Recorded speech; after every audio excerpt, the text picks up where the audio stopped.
claustrophobia. I wouldn't even try to climb into certain small places. I'm okay as long as I know we can get out. Yeah, pretty much. But like just even being just too cramped, I don't want to do it for very long. Yeah. Going back, Randy Newman. I'm looking. He's got a whole bunch of movies he did music for. Other Disney Pixar movies like Cars and Monsters University. But the song I was thinking was "I Love L.A." I love L.A. I love it. You don't know this song? No. I love L.A. All right, we'll play. I'll play it for you later. You will. But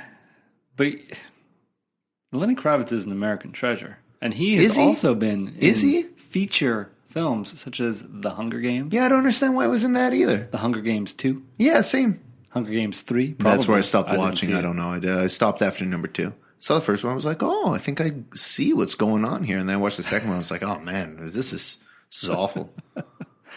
Oh, yeah. And I don't understand why Lenny Kravitz was in that movie. When did Lenny Kravitz become an actor? He wasn't a good one in those movies. It was just weird the entire time. I was like, why is Lenny Kravitz here? Meanwhile, like Woody Harrelson's there. And I've seen Woody Harrelson in a bunch of other movies. And it might be a little like, why is Woody Harrelson here? But he's a good enough actor that he can play a role in this other world and you believe it. Stanley Tucci. He's a super over-the-top character in that movie. And I love Stanley Tucci. But he's an actor who played a new, different role in this movie. Now he's a whole new person. Elizabeth Banks, same deal. Lenny Kravitz? No. Lenny Kravitz is now in this weird world. I don't buy him as anyone other than Lenny Kravitz. Huh. Let me go back a second. Who else did a good job? Female. Elizabeth Banks? Elizabeth Banks. Who is she? Oh, I adore her. She's one of my favorite. I know who Elizabeth Banks is. But who did she play? Actresses. She's like the female version of Stanley Tucci. She's another like over the top, type of character. Rachel McAdams. I always thought that. No. Elizabeth Banks. She did such a good job. You playing thought a different she was character. someone else. I thought she was someone else playing a character. I love Elizabeth Banks. Yeah, you put Elizabeth Banks in a TV show or a movie, I'm probably going to watch it. All right. She was in Wet Hot American Summer and the show, and I don't think you watched any of those. I did watch it. I watched it all. Oh, okay. I didn't love it. I'm never going to watch it again. But I watched it all. Okay. She was on 30 Rock. I like that. She was in Zack and Miri Make a Porno. I like that. She was in... shoot, I'm drawing a blank now. But she's been in so many things. It's been quite a bit. Yeah, so many things. And like not all just comedy. And I appreciate that. She's got a little versatility in that way. Yeah. Always liked her. She's great. What were we talking about? We're way off track. So Matthew, how was your burger? It was drippy. Mm-hmm. It was presented very nicely, I think. Okay, yeah. Good presentation. Yeah. It came on like a wooden board with a red and white checker pattern wax paper. Yeah. And a little toothpick inside. Mm-hmm. It was pretty tasty too, but very drippy. The burger stayed together the whole time, which is pretty important. Though every time I put the burger back down, I tried to use a different part of the paper so that it wouldn't get wet. Because it was that much. Okay, what was dripping out? Was it grease? Was it cheese? It was meat. Particles. Meat liquids. Oh, okay. Jesus. Well, they cooked it to pink, okay, I yes. think. On the menu, they put an asterisk right up top that they cook all their burgers to pink. Yeah. And you know what? I was very happy with that. I think you can, at that point, request them to cook it more, what have you. Or maybe listen to a different artist while they cook. Well, yeah, I suppose. It doesn't have to only be to pink that they... That's so lame. Yeah, well, I'll take it. We can now. Okay, here's a quick question: can it only be the artist Pink, or can they also play Pink by Aerosmith? I was thinking the artist Pink, but really they have just the one song by Aerosmith over and over. It would one get of the old weird '90s Aerosmith too. Pink is my favorite color. I love that one. I love that song. It's so weird. I haven't heard that in a long time. There's probably a good reason they don't really play it. No. I mean, I'll hear it every now and again because I really like it. And I think of Aerosmith like, oh yeah, let me hear Pink again. How does that go? All I know is Pink, is my favorite color. Yeah, I don't really remember it that well, but pink. Isn't it pink when I turn out the lights or something? Pink when I turn out the lights.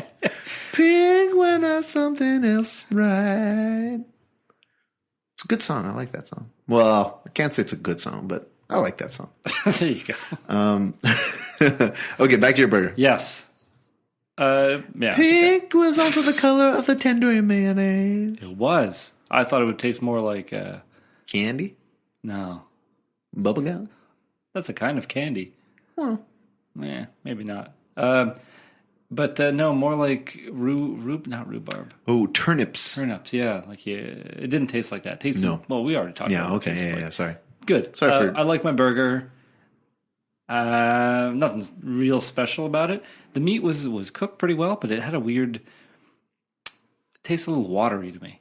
That's really? It's hard to describe. It was hot. Because of the juiciness? I guess it was so juicy that it was a little too juicy. Okay.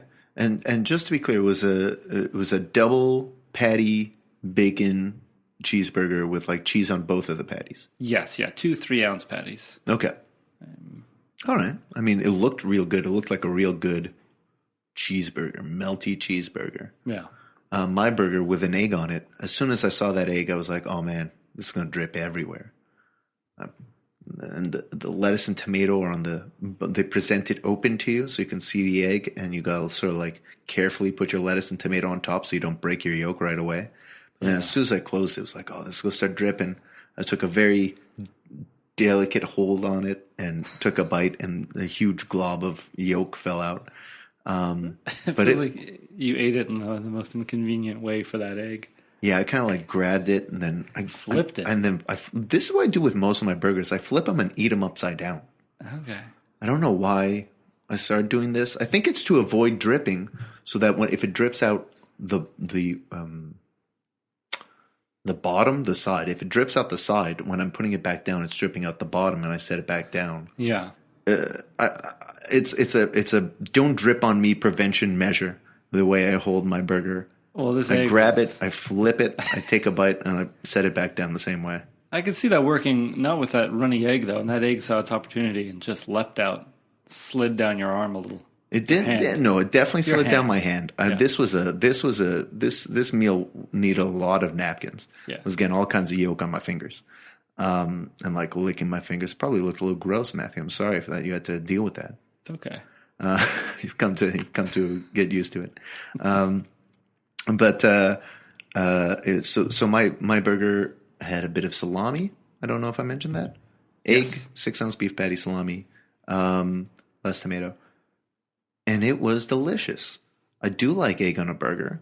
And the first couple bites were like, oh, this is pretty good. But I was kind of like distracted by all the yolk that was getting my mustache. Here's a little pro tip. If you've got a mustache, don't get yolk in it. So yeah, I was enjoying the burger, but more distracted by all the yolk getting all over my hand and mustache. And then I took a little break, had some of these onion rings, had some of these French fries, got back to the burger, and I guess the salami piece wasn't big enough that in my first few bites I didn't get any of it. But once I got a bite with the salami, that changed everything. I was now a big fan of this burger and started thinking lofty numbers for my ratings. We're not going to get to that just yet. But I had to start factoring all the other things in before I came to a real rating. I came to a rating in the restaurant. Oh, okay. Trying to think of what you were talking about. Rating the burger. Yeah, but I thought you were talking about like our ratings for the show. And I was like, how is this going to affect it? Okay. No. I enjoyed this burger quite a bit. I will say this one thing. The bun was like a little soft and fluffy. It was kind of just there. Like, had you thought of the bun before I just mentioned it right now? Yeah, actually, I didn't mention it before, but when I took a bite, it was very sweet. Yeah, it was a little soft and fluffy and a little sweet. Yeah. And maybe I had too much going on in my burger that I didn't taste the bun so much. But it was a little like, whatever. Yeah, well, I did pay attention to it in my first bite because I noticed. I was like, oh, something up with this bun. Don't know if it's good or bad yet. Okay.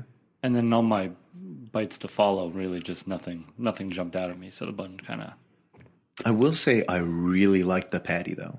I really liked the patty. It was sort of I don't know how to describe it. I want to say it's a free-form patty. Not a like perfect it wasn't, patty, yeah. and not a perfect patty. I like these non-uniform patties. I don't know why. I think it implies to me a certain freshness, a certain a homemade feel, and not this prepackaged sort of thing. No two burgers the same. Yeah, exactly.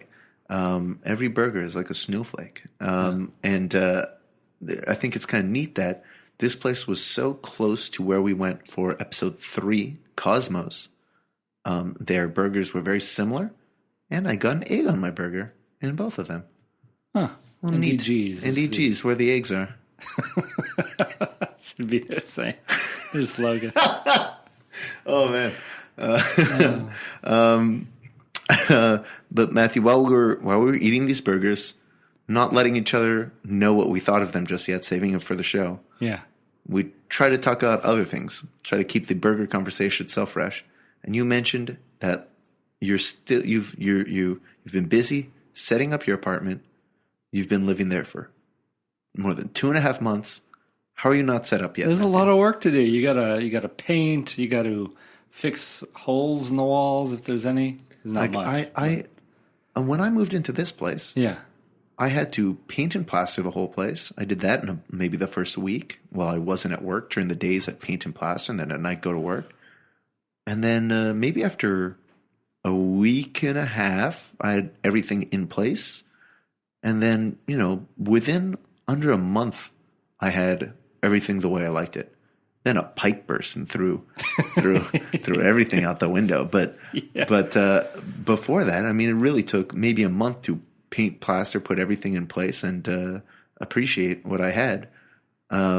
Why is it taking you so long, Matthew? What do you got to do? Well, I'm picky, You're very particular. Yeah. It's like it takes a long time to clean everything and put the tape up. I'm very particular about. Oh, for the painting. I also moved in like 70 boxes. Yeah, that's true. Don't know where to put it. So much stuff. Have you not finished unpacking? No, not yet. But I did a good chunk of it the other day. I alphabetized all my movies and TV shows, and that took hours. That's how many DVDs would you say you have? Just as a guesstimate, considering also most TV shows are like, 6 discs? Let's say how many discs of... How many? You're making it... Is it worse? Is it worse? Okay. Yeah. How many box sets or single movies do you have? If I counted every individual item, just the case. Yeah. It's not even that much. I'm not going to blow anyone's mind and be like 20,000. Well, no. Probably like 400. Still a lot. Oh, it's hard to alphabetize everything. I've got probably under 20. Yeah. Well, see, I didn't have the internet most of my That's true. life. Yeah. And especially once the internet became more mainstream, I still didn't have it. I was using those AOL yes. free months. And eventually I was talking to you about my data plan today and how I've been with the same company for 8 years now. And you're like, no data plan here. Still using... when did you graduate from a flip phone to it's still not a smartphone. You still can't take pictures with your phone. No, I graduated from flip to slide. Slide, oh. And the flip phone broke. Okay. Okay. Back to the alphabetizing the movies. You were telling me how this was giving you trouble. And just anxieties. Maybe not anxieties. Maybe that's the wrong word. But just how do you categorize things, Sebastian? I would say... alphabetically, It's tough. Let me give you some examples. Go ahead. You got, let's say you have Pitch Black. Sure. Are you familiar with the film? Yes, the Riddick series. Yeah. Now it's Pitch Black. Diesel. The second movie is, I believe, Chronicles of Riddick. Yeah. And the third movie is called Riddick. Yeah. So now, would I put all three together in that order, or would I place them under P for Pitch Black, C, Chronicles of Riddick, and then R for Riddick? We're all spaced out, not in any order. Okay, so this is what I would suggest to you. When you think of that film series, what comes to mind? I guess Riddick. Put them under R. Put all three of them in order under R. I don't think I could do it. I can't do it with because Ernest. The thing is, for alphabetizing, it's why are you alphabetizing it? So it's easier for you to find. Yeah. So if you're going to spread them all out, I guess if you know and you want them